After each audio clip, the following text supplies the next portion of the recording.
Okay, it's 4 o'clock. Welcome to the Geography Department's 9th colloquium of the fall semester. Today we bring you Dr. Olivier Walther, who is an assistant professor in our department, one of our fabulous young assistant professors in the department. Olivier has a Bachelor of Arts degree from the University of Lausanne in Switzerland, a Master of Arts in Geography from the same place, and a Master of Advanced Studies and Development Studies at the University of Geneva, followed by a PhD in Geography from the University of again, back in Switzerland. He's been all over Europe, worked in Switzerland, worked in Luxembourg, he worked in Denmark for a while, he worked at Rutgers in New Jersey for a while. And then he came to the University of Florida in 2017, and we were fortunate enough to be able to hire him last year. So Olivier will talk today about the geography of conflict in North and West Africa. So take it away, Olivier. Well, thank you very much, Mike, for the nice introduction. I'm just going to share my screen with you. All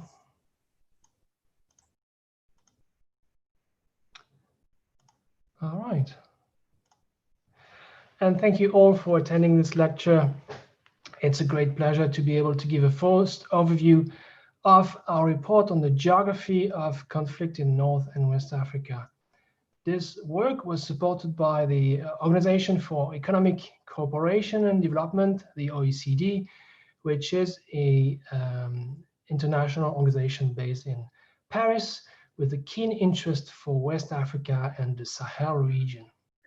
So the report was officially launched in Munich at the Munich Security Conference earlier this year by the OECD Secretary General and by our team at the University of Florida, the University of Idaho, and our colleagues at the Sahel and West Africa Club in Paris. This is, I believe, the first time that the OECD publishes a flagship report that contains the word geography in its title, and for very good reasons. As I will show today, our efforts have produced what we believe is a new perspective on the geography of political violence in the region. So I start by emphasizing 3 key findings. The first one is that violence continues to increase in the region. It has increased nearly 500% across the region since 2010.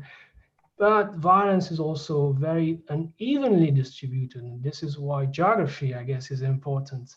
And also the year-to-year locations of violence are fluid and dynamic. Second, border regions are highly impacted by violence.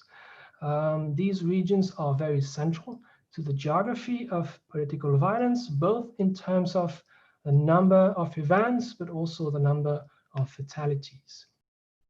Third, the cost paid by civilians is increasing, and civilians are no longer exclusively killed because they are caught in the crossfire between government forces and armed groups. They are also increasingly becoming a target, a key objective of many insurgencies in the region.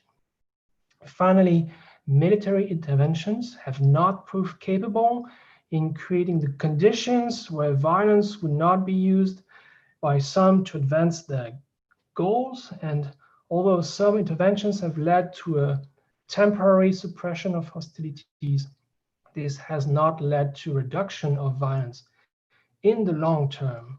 So these are key points to keep in mind as I share some of the details of the report. And I will return to these points in my conclusion. But for now, here is a view of the study region, which we subdivided between North Africa and West Africa and the Sahel. We adopted a large regional view on political violence because we think that this can help us identify large trends that might be otherwise difficult to detect. We also take a macro view, temporally speaking, and we look at the evolution of violence in the last 23 years, so since 1997, in a very region, which is actually larger than the continental US and which is populated by over 1.5 billion people. The report looks at 3 case studies, 3 different cases of military interventions: the 2011 NATO intervention in Libya, the French-led intervention in Mali and the Central Sahel, and the 2015 intervention by Nigeria and the multinational joint task force around Lake Chad. So onto some of the details now. As I said, political violence is getting worse year to year, and our report uses very detailed data on violence from the All Conflict Location and Events Project, ACLED, which is an NGO that monitors violence using media reports. And apart from a very slight decline in violence from 2015 to 2016, results of violence have increased every year since 2010. Even worse, the number of people killed has dramatically increased within the last decade. After a drop in 2017 and 2018, 2019 was the second deadliest year on record. And because the geography of violence is uneven, it can be helpful to consider North Africa and West Africa separately, and also look at different types of violent events, because doing so can help us identify some points of concern. So first, we have tracked battles between opposing armed groups, including state forces, and we can see that West Africa, which is on the bottom, represents 2/3 of the total. It is important to know that we use different scales here to illustrate the magnitude of differences between North and West Africa. We've also considered remote attacks, such as explosions, remote explosive devices, or drones, or suicide bombers. And they seem to be a very central tactic in North Africa, but they are also increasingly used in West Africa. And the trends are up for this type of violence since 2010. We've also looked at attacks on civilians. Obviously, it's a very important topic. And this certainly has been a feature of the conflict in North Africa, but it has occurred nearly 5 times more often in West Africa. And even worse, the use of this tactic has surged in West Africa since 2016. Last year alone, we identified more than 2,000 such attacks, which is the highest amount on record. So all told, we have observed more than 32,000 violent events in 23 years, and these events have led to nearly 144,000 people killed. So these are very shocking numbers, and I believe that the geography of these violent events is of particular importance. So, of course, we take a graphic and explicit geographic stance on the topic, and we are very much interested in the location of violence. So from that perspective, one of the key takeaway of the study is that, well, the geography of violence is ever changing. For example, this map shows the location of fatalities across the entire 23 years. And we use it to identify the key clusters, the main epicenters of violence. Nigeria, where half of the fatalities have been recorded since 1997. The Mediterranean coast between Algeria and Libya, of course, and Mali and the Central Sahel. We can also consider how violence has changed, and you can see that in the late 1990s, it is mostly concentrated in a few countries, including Sierra Leone and Liberia, but also some part of Algeria and Nigeria. The location of violence changes very rapidly. You can see the next period between 2003 and 2008. Again, some regions experience more violence, but violence is also moving to other regions. And the more recent period from 2009 is the most is the deadliest ever recorded in the region. This is mainly due to the emergence of different insurgencies up to the point that the last 4 years since 2015 represent almost half of all the events and more than 40% of all the fatalities recorded in North and West Africa. So we use these maps to identify a number of hotspots, but we also looked at patterns relative to other political features of the international system. For example, one of the questions we address is how is violence connected to international boundaries? In some regions, we observe that many violent events occur near international boundaries, and this is obviously the case between Mali, Burkina Faso, and Niger, as you can see on the map. Actually, these border regions experience a very high number of fatalities, especially the regions very close to international boundaries. So thinking along those lines led us to consider the relationships between event locations and distance to borders. And we found a very interesting pattern here. So this graph shows the number of events and compares the number of events with the distance to the border. And it shows that events are more likely to occur close to borders. Indeed, 40% of all the events have occurred within 100 kilometers of the borders. And even more important, the striking finding is that the lethality of such events, as the pink line shows, is even more important. 10% of all the people killed in the region were killed within 10 kilometers of a national boundary. And the peak that you can see at around 100 kilometers from the border is due to one location, the deadliest place in North and West Africa, the Nigerian city of Maiduguri. So we have an interesting and very complex geography behind the number of people, and the number killed, and the number of violent events. So because of this complexity, we have developed a new spatial indicator, the Spatial Conflict Dynamic SCD indicator, which can allow us to track the geographic profile of violence over time.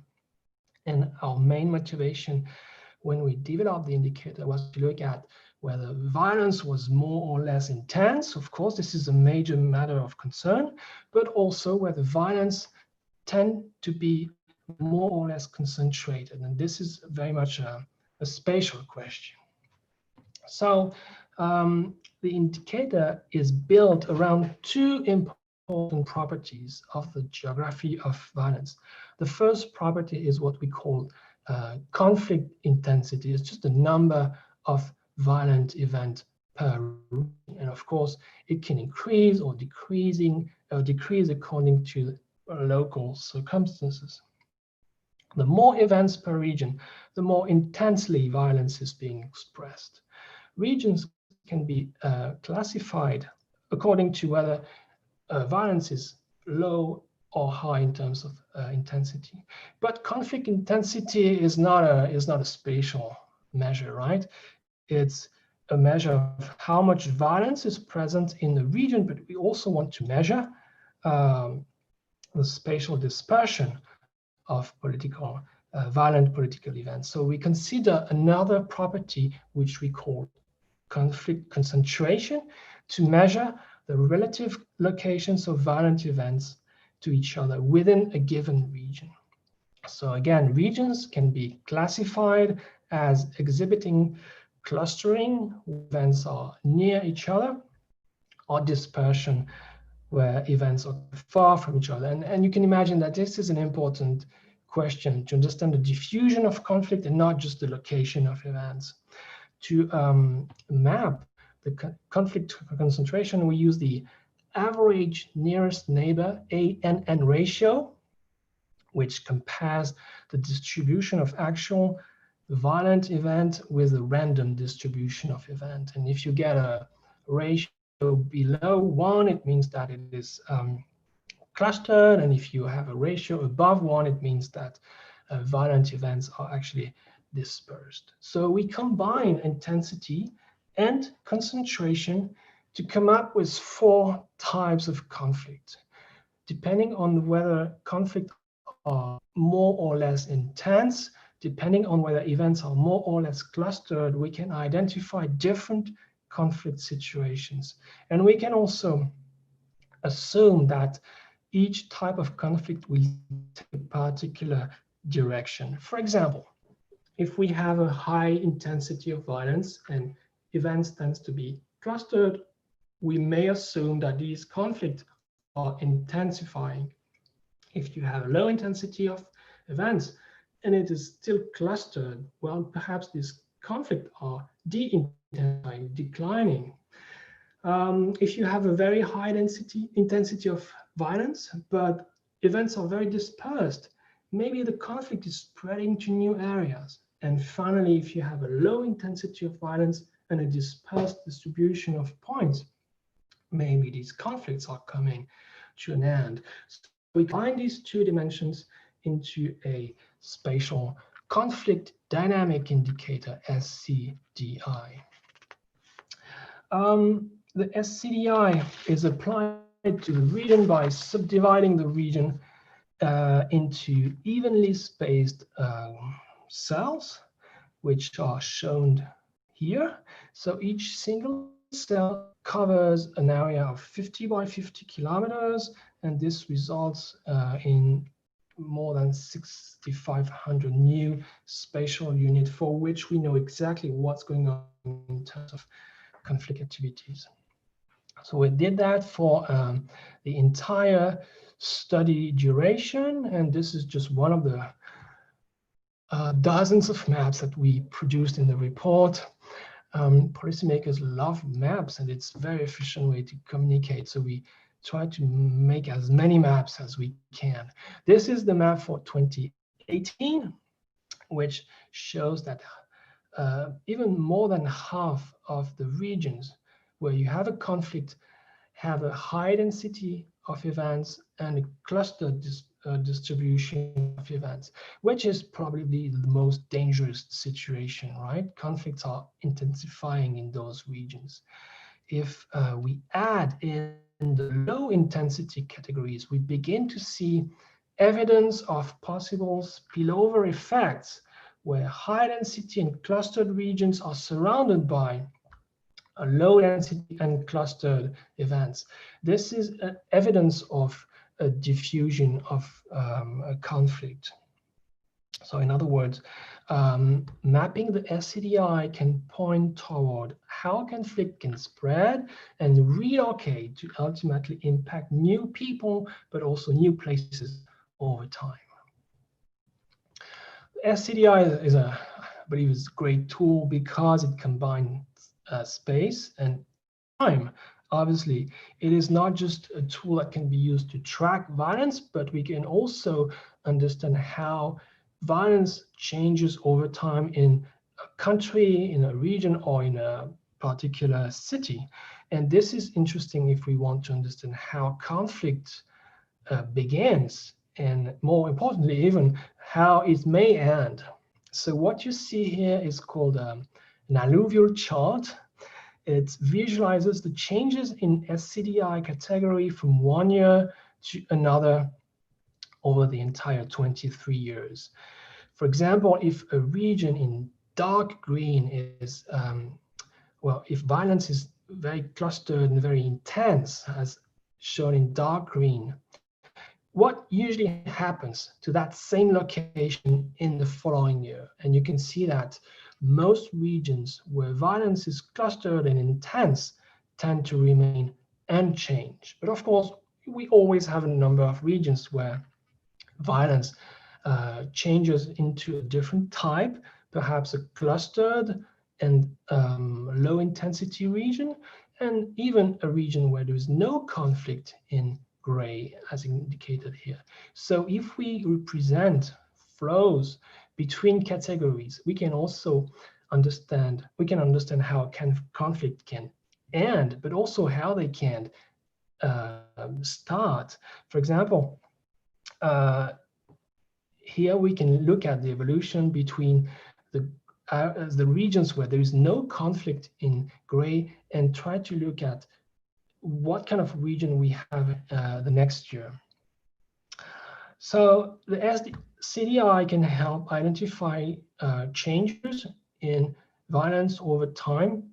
And once those locations are identified, they can be investigated to understand what happened there, what has led to peace or to more conflict. Another strength of the SCDI is that it allows us to look at the long-term evolution of different types of conflicts. As you can see here, in the last 10 years, we have seen an increase in all types of conflict, but especially those that are very violent and where violent events are extremely clustered. And this is, again, the most dangerous situation. So this is a very alarming result, which shows that not only is our conflict more frequent, but they are also more deadly. Another strength of the indicator, and I think this is something that geographers will enjoy, is that it is flexible geographically and temporally, of course. It can be applied to a country like Nigeria, but it can be applied to a sub-region or to a city. For example, in the report, we use it to look at the case of Nigeria, but we could have taken the case of one of the Nigerian states, like Borno State, which is the most affected state in Nigeria due to the fight against Boko Haram and its affiliated groups.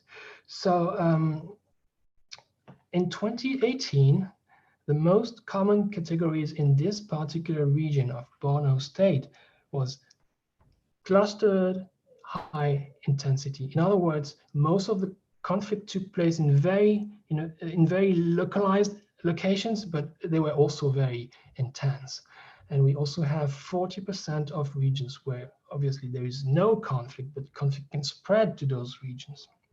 So this can be used to compare a situation in one particular region like Maiduguri and other regions in Nigeria, which also experience political violence, like the Middle Belt, where you have lots of communal violence going on, or the southern part of the country, where an insurgency is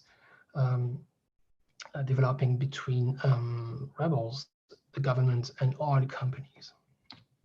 So the SCDI is it's a flexible tool that can be applied to different scales and to different time intervals. If we want, we can disaggregate yearly results by month, and here is an Alluvial chart just for Borno, the Nigerian state, that tracks shift in 2015, the year of the worst violence associated with jihadist groups in this region, and also the year that regional government and Nigerian forces began coordinating more closely to combat Boko Haram. And you can press that even further to highlight specific places to consider what's happening there in isolation. I'm just going to give you an example by going back to Borno State and its capital, Maiduguri. Again, this is the place where the highest number of violent events have taken place. And if we look at changes in Maiduguri, we can see that month to month in 2015, Maiduguri did have a short period of calm, but nearly always returned to the clustered high intensity type of violence, which is, again, the most dangerous for the region. So in short, because the SCDI is mappable and flexible, it is a tool that can be used to understand how conflicts flows over time, over short or long distances across vast regions or within a single location. And the final point I want to make in this report is that we use this tool to consider how conflict evolved in response to major military interventions. There has been 20 major military interventions in 20 years in West Africa, West and North Africa. And this is, I guess, an important matter of concern. To keep the discussion straightforward, I'm going to summarize the number of events and fatalities before, during, and after each intervention. But the main point is that the patterns that we observe are consistent in each of the three case studies: Libya, Lake Chad, and Mali and the Central Sahel. And the pattern is this one: a surge in violence as a result of the intervention itself is usually followed by a rapid decrease in violence, and then followed by a return to pre-intervention conflict levels.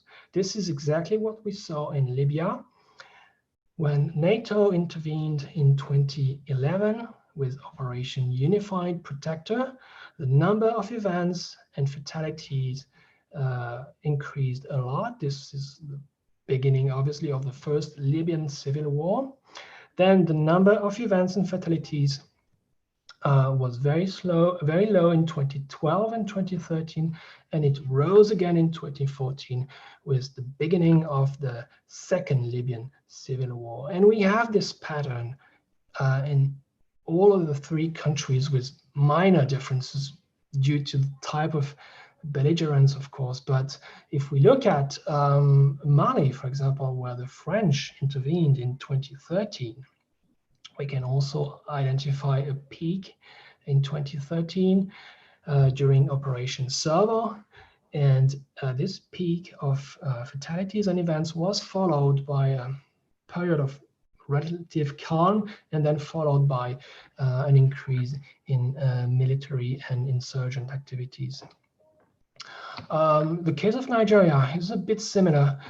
The major military intervention of the Multinational Joint Task Force, which is an ongoing operation in 2015, led to a huge increase in fatalities in 2015, followed by a decrease and a surge in more recent months, which are not showed on the slide.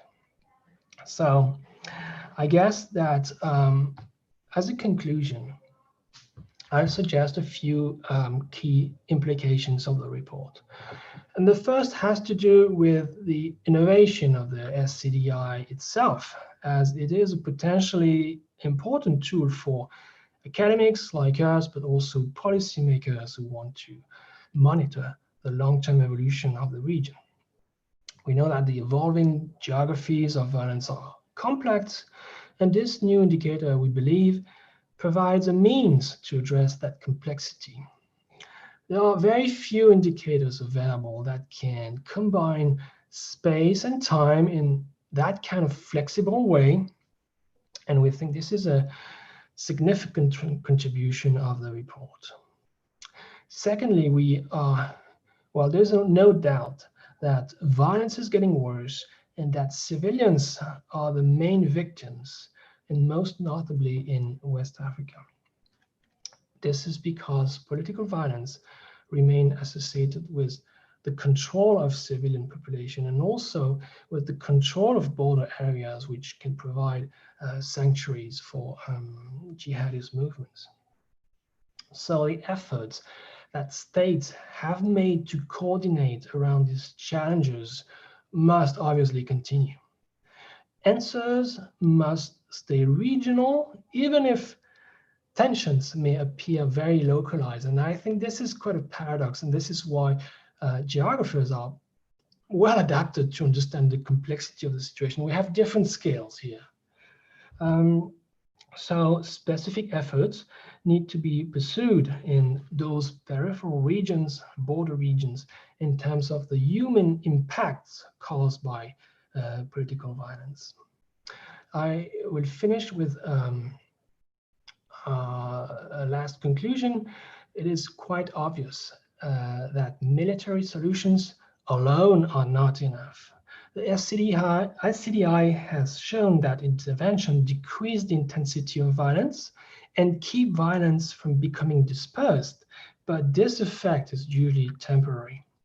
And this suggests that external forces should not be the only means for countering an insurgency. So the return of violence to the same location as prior to an intervention illustrate the fact that insurgencies emerge because of local or national grievances, perceived or real, and these grievances must be addressed by local or national authorities, and they cannot be addressed by external forces like NATO or the French army. This means that insurgencies must also must be addressed through civil means within the countries in which they develop. And what is needed in addition to military solution are political solutions. This means that protecting civilians and creating safe areas where political rights can be expressed is extremely important if violence must decline, because failing to do so would weaken the social contract between people and the state, leaving a door open for those who have alternative and competing political agendas. I would like to thank you all for your time. Feel free to ask any questions you want, or feel free to contact me if you want a PDF copy of the report, or a paper copy of the report. We have received boxes of books from Paris in the last couple of days. So don't hesitate if you need one. This is just a list of references. So in addition to this report, we have published peer-reviewed articles, and also there's a number of papers in the making, which we hope will be published very soon. Thanks again for your attention, and please feel free to ask any questions you may have. Okay, yeah, we have plenty of time for questions, so I think a long discussion is warranted. This is terrific. I have a question. Tim, yes? Yeah, what prompted you to use that particular scale? I mean, when you overlay that grid, you had a specific scale, and it was 50 kilometers, I believe. The squares. What did you base that on, and did you perhaps try any sensitivity analysis of cells that were smaller size or perhaps larger size to see how maybe things would change or how it would affect the results? Just curious. Yeah, that's a great question. And we actually tested different scales from 10 kilometers to 100 kilometers. And it seems that the scale of 50 by 50 kilometers is the most adapted to have enough events per cell. If the cell is too small, then you have very few changes, right? Because you're not able to look at this distribution and the changes in the distribution of events.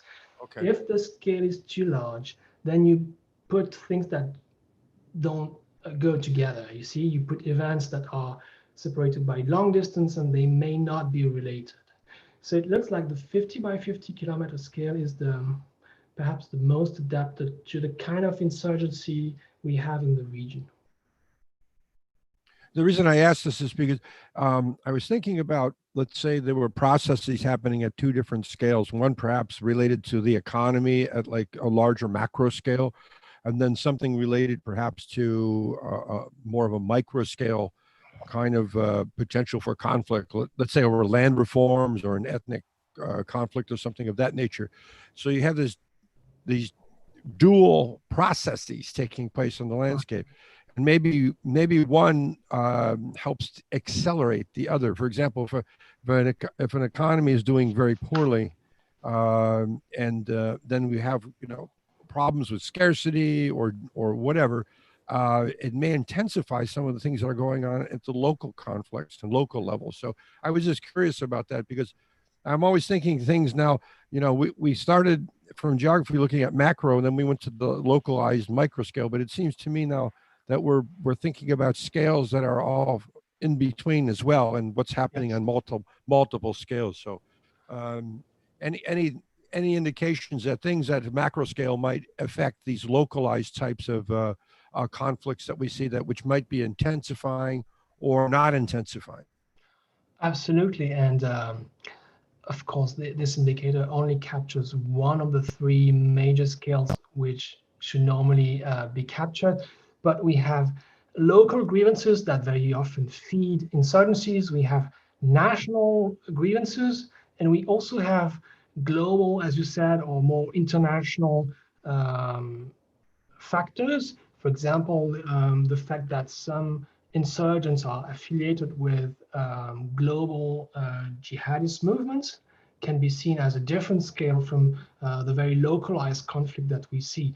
So this is something that we address in the literature, but as far as the indicator is concerned, we made the choice to look at the most adapted scale to capture the distribution of events, if that makes sense. Yes, thank you.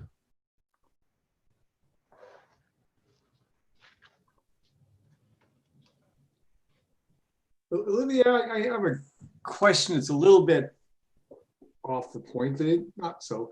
This area is well known for being quite environmentally variable. You know, things like Chad is varied up and down, all kinds of. The Sahel is a place that's undergone desertification things. And I'm curious about maybe the underlying causes of the vast violence. You suggested the jihadist movement. You've suggested, you know, Tim suggested something about economics, land reform. Is there any sort of useful theory that captures most of the underlying cause of the violence? Absolutely, and it's a major trend in the literature. I mean, the focus on natural resources especially is very often seen as an explanatory factor. In this project, we consider natural resources as only one of the many factors that can affect violence, but we tend to consider political violence as something that can be explained through political factors. So in other words, it is not the existence of resources that can explain insurgencies, but it is how local societies and local institutions can mobilize those resources to fight or you know, to make peace. So it's natural resources would enable perhaps insurgencies to develop, but we do not see them as the source of conflict as such. But you're absolutely right that in some situations, and I'm thinking about the Lake Chad region, the fact that the lake is shrinking, for example, open up new areas for cultivation, for farmers, for herders. And there's a strong competition that can also exacerbate local conflict around resources. This is something that we see very often. Okay. Yeah, so in a sense you're saying, though, that even though there may be a very large exogenous factor, it's how the people work with the things endogenously that really is both perhaps the source and even the cure for right. I believe it's too easy to explain political factors by natural factors. So I'm always trying to explain the social by the social or the political by the political.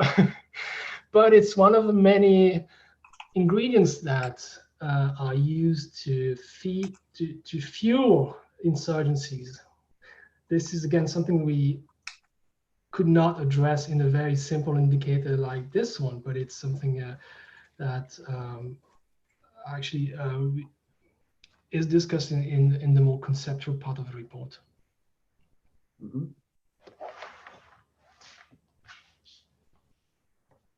Okay, still plenty of time. Hi, Olivier, this is Liang. I have, so when you talk about the spatial index or indicator, have you also thought about adding time of conflicts into your indicator? So you can talk about, you may measure, are those conflicts concentrated within a few months in a year, or they're dispersed? among the year. So you can also have, so currently your index has 2 dimensions. Yes. Maybe you can also consider adding a time dimension, so you can do a spatial temporal indicator, which give you more interesting things to analyze. Yeah, that's a great idea. I'd be happy to speak with you about that. In the next 2 years, we're supposed to develop this indicator, so any useful direction is very much appreciated. Do you have timestamp for each conflict? Oh yes, yes. Okay, that would be nice. We have actually we have all the data we need. We have more data than we need. Yes. Yeah, I mean, just would be very interesting to look at not only spatial pattern, but also spatial temporal pattern of those conflicts. Yes. Thank you for the comment. I'm going to make a note of that. Sure.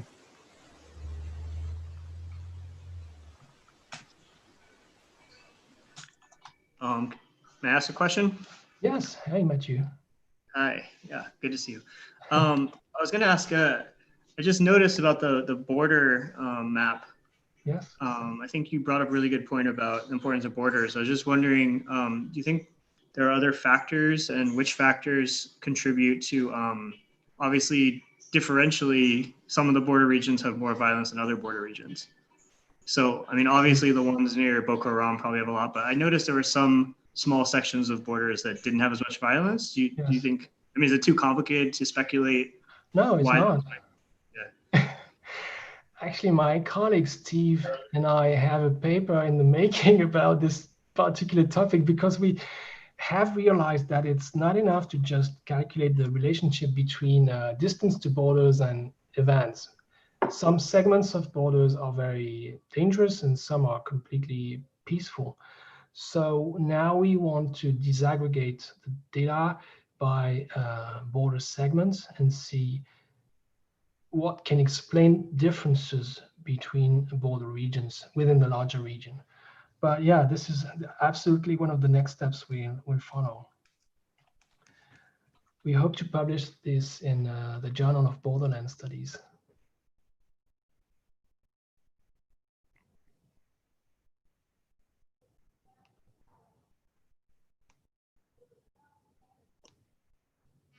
Hi, Dr. Walther. I have a question.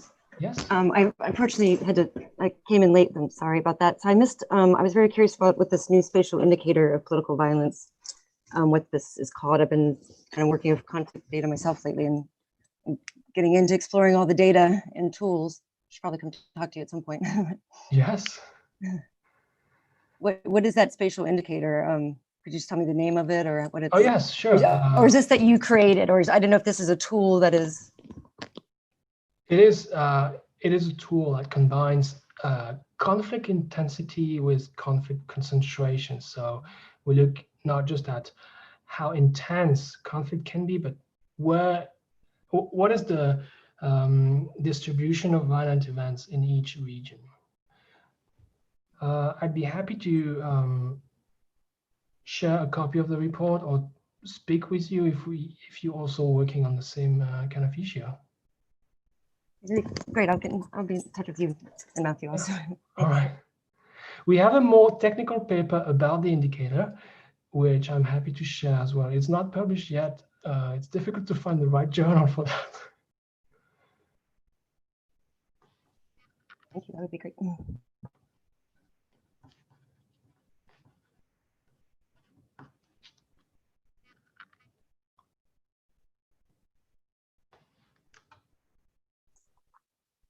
Okay, any other quick questions or long questions? We have still plenty of time.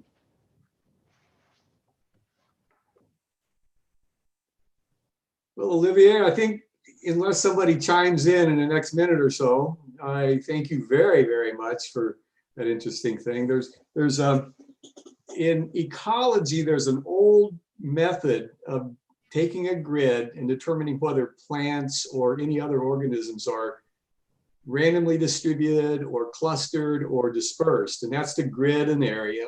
And then count the number of organisms, or count the number of conflicts in your case within each grid cell. Then you calculate the mean and the variance.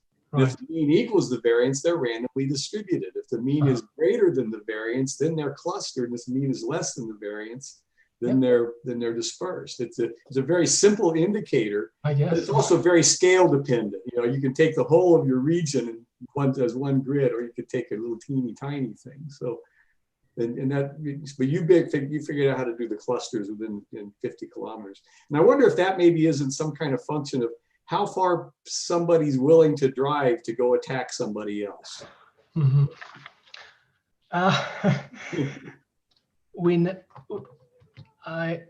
I looked at this issue for one particular region in around Lake Chad, and it seems that jihadist groups are able to travel very long distances, and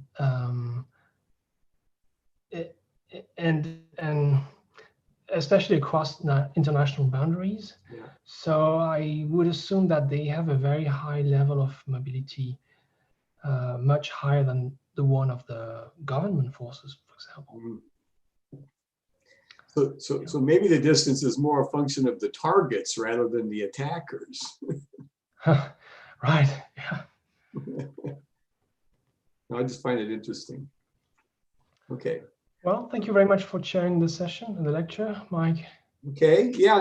Next week we have Guoshan Yang, who is a PhD student. We're going to be talking about tropical cyclone rainfall spatial patterns in association with environmental conditions for the North Atlantic Basin.